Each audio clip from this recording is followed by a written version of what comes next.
Katika kuhakikisha kuwa mkoa wa Dodoma unaendelea kufanya vizuri katika sekta za elimu na afya, mkuu wa mkoa huo Bi Rosemary Senyamule kupitia kikao kazi na bodi ya ushauri ya mkoa amewataka viongozi wa ngazi ya halmashauri kuhakikisha wanafunzi wote waliochaguliwa kujiunga na kidato cha kwanza mwaka huu wanaripoti katika shule walizopangiwa ili kuendelea na masomo yao.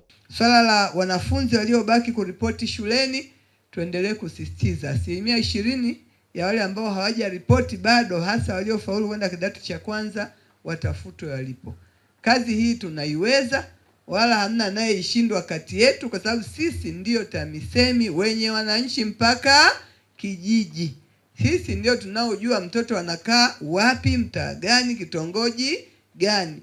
Sisi ndio wenye watendaji mpaka chini, mpaka mwenyekiti wa kitongoji ambaye anaweza akatrace kila mtu mahali aliko. Kwa hiyo naomba jambo hili tukalifanye kwa utashi mkubwa, wala tusilifanye kwa ulegevu, kuhakikisha dhamira ya Mheshimiwa Rais ya watoto kupata elimu na Tanzania ya kesho kuwa na wataalamu shindani wanaweza kushindana kwenye soko la dunia iweze kutimia. Kwa upande wake, idara ya elimu ya mkoa wa Dodoma imeeleza mikakati mbalimbali inayolenga kuwasaidia wanafunzi waliofaulu kujiunga na kidato cha 5 na cha 6 kupata fursa ya kuendelea na masomo yao bila vikwazo.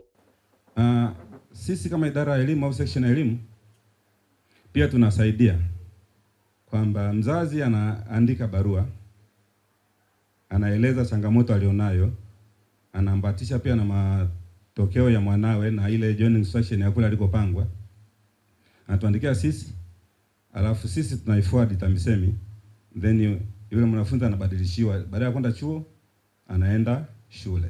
Kwa hiyo ndio hatua ya kwanza rais ambayo tunaifanya sisi kama level ya mkoa. Lakini kwamba tuwasiliane na elimu na bodi ya mikopo ili wanafunzi wapate mikopo, ili sasa ni swala jingine ambalo sisi labda ni kushauri, lakini hatuwezi tukalisimamia kwa kiasi kikubwa, isipokuwa hatua za kwanza ni hizo, kwamba tutawasaidia wale watakaoomba kubadilishiwa, na huwa tunafanya hivyo. Lakini pia tujue kwamba huu uchaguzi unategemea na nafasi zilizopo. Kwa utakuta mwanafunzi amefaulu atakiwa aende kidato cha 5, kule kumejaa. Kwa hiyo anapelekwa kwenye vyuo.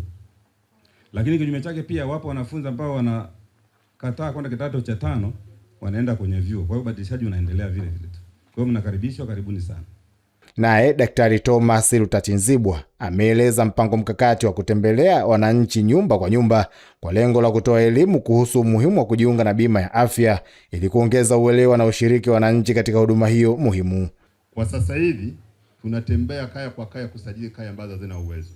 Lakini mimi na wewe wakati tutakapofikia kwamba ni kujisajili, tutajisajili nyumbani kutumia kwenye mifumo yetu ya nyumbani, mwenye kompyuta, mwenye simu.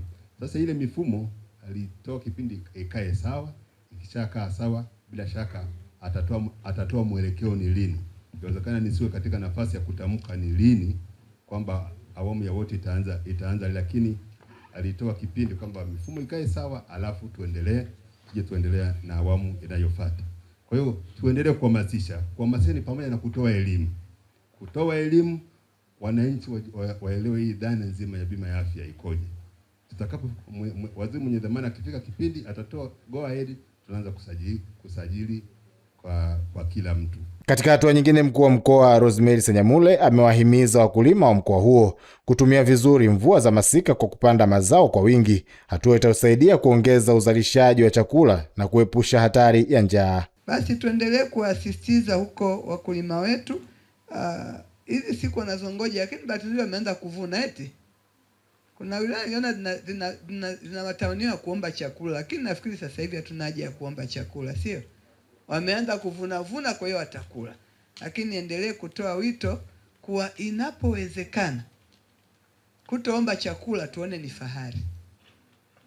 Hili tuanze kuwajenga wananchi wetu. Inapowezekana. Hatuwezi kuacha kila siku, kwa sababu kuna wakati kweli ukame unakuja wenyewe, watu wanakosa chakula, tutakuwa hatuna namna. Lakini inapowezekana mtu amevuna vizuri, tuanze kumpa elimu ya kutunza chakula cha kumtosha kula mwaka mzima. Ule mtazamo wa kujitegemea ni vizuri tukaanza kujenga mapema kwenye jamii, ili wajue ni fahari kujitegemea.